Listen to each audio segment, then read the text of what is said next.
Friendship breakups are as hard or harder than romantic partner relationship breakups, because many times our friends have had an access to us that we have not allowed anyone else.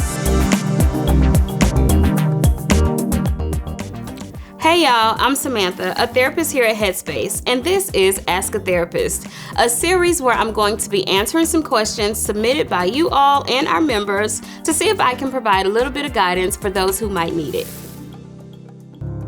This question comes from Trish, and it's on relationships. Hi, my name is Trish, and my question is it necessary to have a relationship in order to have a fulfilled life? I'm 26 female, and I have never been in a relationship. Often when I'm surrounded by my friends, I feel left out and I cannot relate to them. Even though I'm pretty successful in my life, I sometimes feel it would be nice to have someone to share my life with. I want to healthily approach this, but at the same time too afraid to make the wrong decisions. My previous dating experiences have left me ghosted, or there's always some communication gap. I wanted to do better and wanted some advice. Thank you. Well, Trish, I'm so proud of you for all that you have done, for who you are for your friends, and the relationships that you are in. Relationships are hard, especially when we become adults.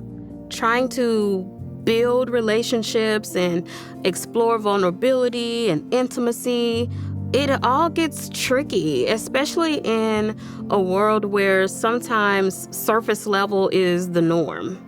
And you might be a person that prefers to go deeper with people. I know you mentioned in your question that you said you're too afraid to make the wrong decisions. There's no wrong decision. Explore. Be on an adventure with yourself, and that opens up the door to new people coming in, new opportunities. Relationships and intimacy comes in many forms. It might be a romantic partnership. It might be a new bestie. It might be a new pet. It might be all the things, but it starts with you being you and exploring so much about you and opening yourself up to what the world has to offer. And I hope that you give yourself permission to do that. It's also important to remember that you can hold two things at one time. You can yearn for an intimate relationship while also really enjoying yourself. Being solo, enjoying your alone time, enjoying the adventure of learning more about you. So when that intimate relationship comes into your life, you are greeting them as a whole person who's fully aware of what they want out of life, what is important to them, your own value system, so that you're able to truly connect with someone, let them know the things that you like, let them learn you and be curious about you. This is all very exciting. My hope is that you open yourself up to the adventure that you have access to. I'm excited for you, and I'm also just really proud of you, and I appreciate you for sending in this question because it is really hard to have this conversation with people. So I hope that this was helpful in answering your question. So our next question is from Lindsay, and we're going to be talking about navigating friendships. I had to break up with a friend of over 20 years when I was going through infertility. She was callous and ignorant about the IVF process, and then she herself got pregnant naturally and was again completely inconsiderate of what I was going through. This was 3 years ago, and it still haunts me because not only did I lose her, I lost 2 other friends in our group who sided with her. How can I move past this deep hurt? Well, Lindsay, thank you so much for writing in, and my heart goes to you about your own journey and what you have experienced. I want to talk about friendship breakups. They are hard. Friendship breakups are as hard or harder than romantic partner relationship breakups. Because many times our friends have had an access to us that we have not allowed anyone else. We have been vulnerable with them. They have been on adventures with us. They've been able to go deep with us. They've held our hands through some really horrible things. They have really been there for the most exciting and joyous moments of our lives. And then when that comes to an end, it is so hard. There's also a grief that comes with that, like in that breakup. And it's okay to name that as grief. It's hurt because you've been hurt and someone harmed you.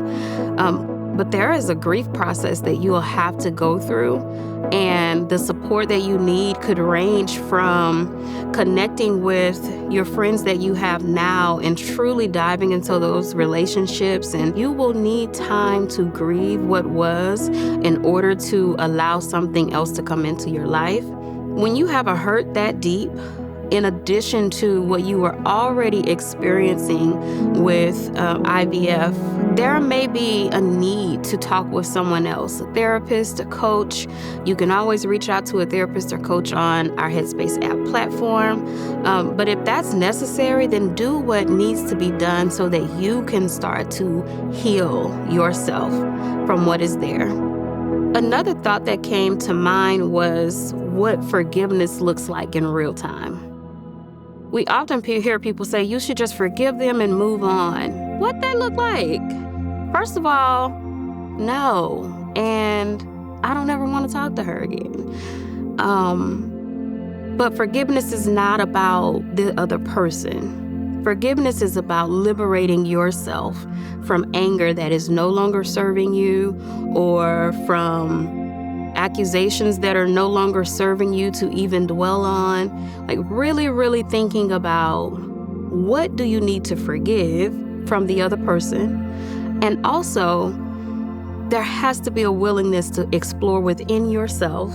Do you need to forgive yourself for some things that you might have contributed to in this relationship breakup?